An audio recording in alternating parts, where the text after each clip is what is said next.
लेंगे मैग्नेट का न्यूमेरिकल और थ्योरेटिकल क्वेश्चन, जो कि एग्जाम में व्यू से इंपॉर्टेंट होगा। जैसे कि पॉलिटेक्निक और पावर मेडिकल का अगर बात करें तो मैग्नेट से 1 से 2 क्वेश्चन आपका पूछेगा ही पूछेगा। तो हम आपको उसमें से कुछ इंपॉर्टेंट पॉइंट्स या इंपॉर्टेंट क्वेश्चन बता देते हैं, ठीक है। जैसे पहला क्वेश्चन है कि what is the force acting on a charge particle which is kept stationary in a magnetic field. तो यहाँ सबसे गौर करने की बात है कि स्टेशनरी का मतलब होता है रुका हुआ, मतलब कोई भी चीज रेस्ट में। और हमसे पूछा गया है फोर्स, तो फॉर्मूला होगा force equal to B q B sine theta, ये फॉर्मूला है, ठीक है। इसमें एफ क्या है, फोर्स, जिस फोर्स के बारे में पूछ रहा है फोर्स। बी क्या है, मैग्नेटिक फील्ड। क्यू क्या है, चार्ज। भी क्या है, वेलोसिटी। और साइन थीटा जो एंगल होगा वो हम लेंगे।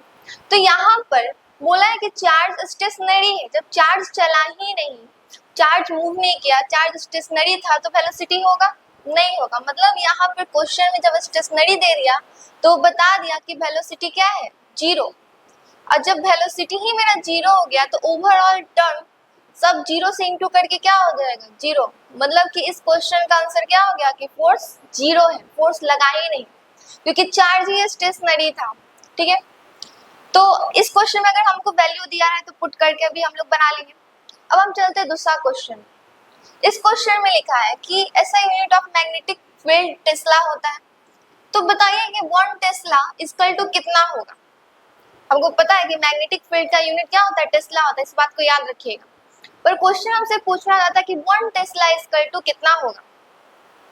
तो यहाँ पर सिंपली पहले हम लोग देख लेते हैं, फोर्स इक्वल टू होता है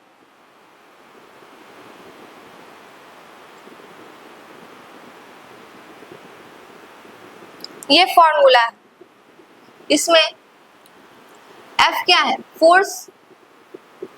बी क्या है, मैग्नेटिक फील्ड। आई क्या है, करंट। और एल क्या है, लेंथ, ठीक है। हमको पूछा है 1 टेस्ला इक्वल टू क्या होगा, मतलब मैग्नेटिक फील्ड। तो बी इक्वल टू फोर्स बटा करंट इनटू लेंथ। तो फोर्स का यूनिट क्या होता है, न्यूटन। आई का यूनिट एम्पियर और लेंथ का यूनिट मीटर, ठीक है। तो हमको बी मैग्नेटिक फील्ड पता है कि मैग्नेटिक फील्ड का यूनिट क्या होता है, टेस्ला। तो 1 टेस्ला इक्वल टू 1 न्यूटन बटा 1 एम्पियर इंटू 1 मीटर। तो इसमें से कौन सा ऑप्शन मैच कर रहा है, देखिए 1 न्यूटन बटा 1 एरिया 1 एमीटर, एम्पियर है यहाँ पर जो कि करंट का यूनिट है, एम्पियर इंटू 1 मीटर, ये आंसर हो गया। पहला ऑप्शन में मीटर स्क्वायर दिया हुआ जो कि गलत है। दूसरा ये सब इंटू ही कर दिया, ये भी गलत है। यहाँ पे मीटर स्क्वायर दिया हुआ में डिवाइड भी गलत है। तो चौथा इस तरीके से, तो इस फॉर्मूला से मेरा आ जाएगा। तो 2 फॉर्मूला, अगर लेंथ के टर्म में पूछ रहा है, करंट दिया हुआ है, तो हम ये फॉर्मूला लगाएंगे फोर्स को निकालने का। पर अगर मेरा चार्ज के टर्म में है, वेलोसिटी दिया हुआ है, तो इस फॉर्मूला का यूज करेंगे। तो आप ये दोनों का फॉर्मूला नोट डाउन कर लीजिए। अब नेक्स्ट क्वेश्चन पे चलते हैं। अब हम लोग इस क्वेश्चन में देखते हैं, इसमें क्या लिखा है कि करंट दे दिया है, आई कितना दिया है, 10 एम्पियर। तो current flow through a straight wire से करंट क्या जा रहा है, फ्लो हो रहा है। तो calculate the magnetic induction at a point 2 centimetre, मतलब हमको आर दे दिया 2 सेंटीमीटर। तो इसको अगर हम मीटर में बदलेंगे तो क्या होगा, 0.02 मीटर। तो from the wire the permeability of the free space दिया हुआ, हमको पूछा क्या है, मैग्नेटिक इंडक्शन। तो B इक्वल टू फॉर्मूला होता है म्यू नॉट I बटा 2 पाई R, ठीक है। इस फॉर्मूला पे ही इस क्वेश्चन को बनाएंगे। अब देखिए मैग्नेटिक इंडक्शन को निकालना है, म्यू नॉट जो है ना यही दिया हुआ है, प्रोबेबिलिटी ऑफ फ्री स्पेस, ठीक है। तो म्यू नॉट का वैल्यू कितना हो जाएगा, 4 पाई इंटू 10 का पावर -7 आई दिया हुआ है 10 एम्पियर, 2 पाई तो वही रहेगा, वैल्यू चेंज नहीं होगा। आर का वैल्यू क्या हो जाएगा 0.02। अब हम इसको क्या कर लेंगे, कैलकुलेट कर लेंगे, तो इससे ये क्या हो जाएगा, कट हो जाएगा। अगर हम इसको डेसिमल हटा देते हैं क्या हो जाएगा, ऊपर 100 आ जाएगा और 2 से ये भी कट जाएगा, तो बचेगा क्या, सिर्फ 10 का पावर -7, और यहाँ पे तीनों को जीरो क्या कर लेंगे, यहाँ पर आके प्लस हो जाएगा, तो 10 का पावर -4। ठीक है, हम निकाले क्या थे, मैग्नेटिक इंडक्शन। तो ये जो हुआ मेरा आंसर निकल के आया फॉर्मूला पे जब हम सेट किए। तो मेनली यहाँ पर हमको फॉर्मूला याद रखना जरूरी है कि मैग्नेटिक इंडक्शन पूछेगा तो कौन सा फॉर्मूला का हम यूज करेंगे। ठीक है, और बाकी जो रहेगा उसको उसकी जगह पे पुट कर देंगे। ये कांस्टेंट वैल्यू है, इसका वैल्यू हमेशा यही होगा, इसको याद रखिएगा। अब इस क्वेश्चन को आप नोट डाउन कर लीजिए। इस क्वेश्चन को देखते हैं, इसमें लिखा है कि एक वायर है जो 10 सेंटीमीटर लॉन्ग है, तो ये क्या दे दिया, लेंथ दे दिया, तो गिवन लिखते चलते हैं 10 सेंटीमीटर। अगर हम इसको हमेशा लेंथ को मीटर में रखा जाता है, तो मीटर में बदलेंगे तो क्या हो जाएगा 0.10 मीटर। तो and carrying a current of 1.5 ampere, क्या लिखा हुआ कि केयर कर रहा है, मतलब कितना ले जा रहा है 1.5 ampere in uniform magnetic field, in which magnetic field भी दे दिया है। तो पूछा है कि कैलकुलेट द फोर्स, क्या पूछा है, फोर्स पूछ रहा है, on which wire if it held perpendicular. Mainly यहाँ पर याद क्या रखना है कि क्वेश्चन बोला परपेंडिकुलर है, ठीक है, तो perpendicular to the line of magnetic field. तो जहां बात करें परपेंडिकुलर का, तो हम अभी आपको जो फॉर्मूला बताए थे वही फॉर्मूला का यूज करेंगे। ठीक है,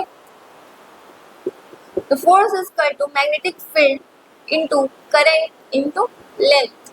और क्योंकि ये परपेंडिकुलर रखा है इसीलिए हम इस फॉर्मूला में यूज कर रहे हैं। देखिए F क्या है यहाँ पर, फोर्स मैग्नेटिक फील्ड,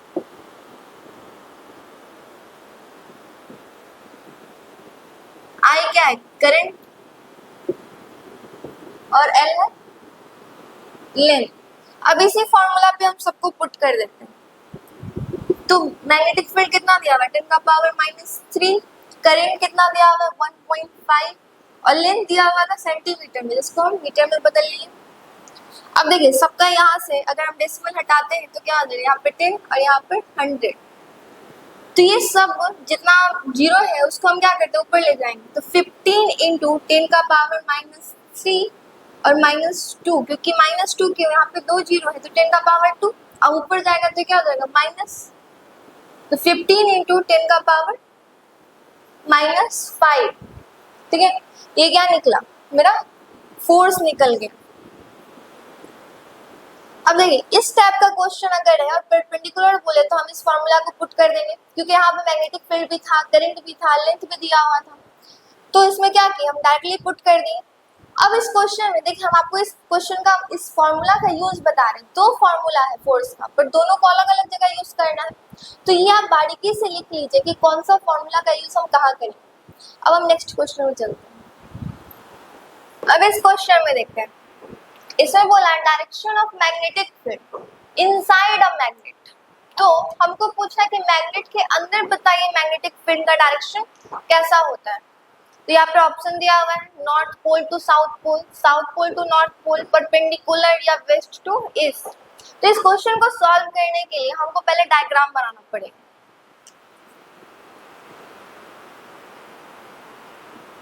ये बार मैग्नेट है जिसके एक पोल क्या है साउथ नॉर्थ पोल और एक तरफ है साउथ पोल।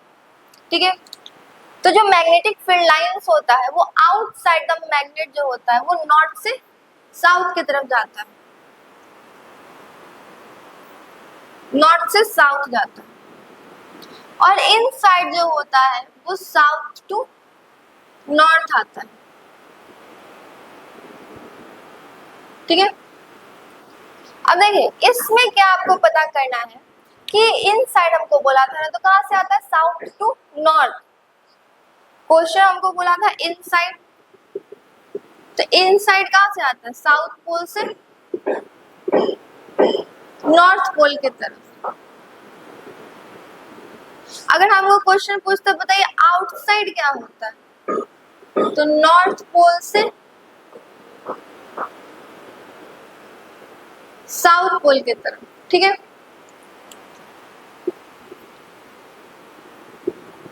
अब यहाँ पर हमको पूछा था इनसाइड का था, तो इनसाइड क्या हो गया। और एक और बात याद रखिएगा, जो मैग्नेट होता है उसमें जो मैग्नेटिक फील्ड लाइंस, ये फील्ड लाइन है उसका, ये जो है ना फील्ड लाइंस, तो मैग्नेटिक फील्ड लाइन जो होता है वो क्लोज होता है और कर्व बनाता है। क्लोज कहने का मतलब ये क्लोज फिगर है और कर्व भी है, और एक दूसरे को, दो मैग्नेटिक फील्ड लाइंस एक दूसरे को कभी भी इंटरसेक्ट नहीं कर सकता। तो ये कुछ कुछ पॉइंट याद रखिए, जैसे कि थ्योरेटिकल क्वेश्चन आपका इजीली बन जाए, तो आप इसको नोट डाउन कर लीजिए।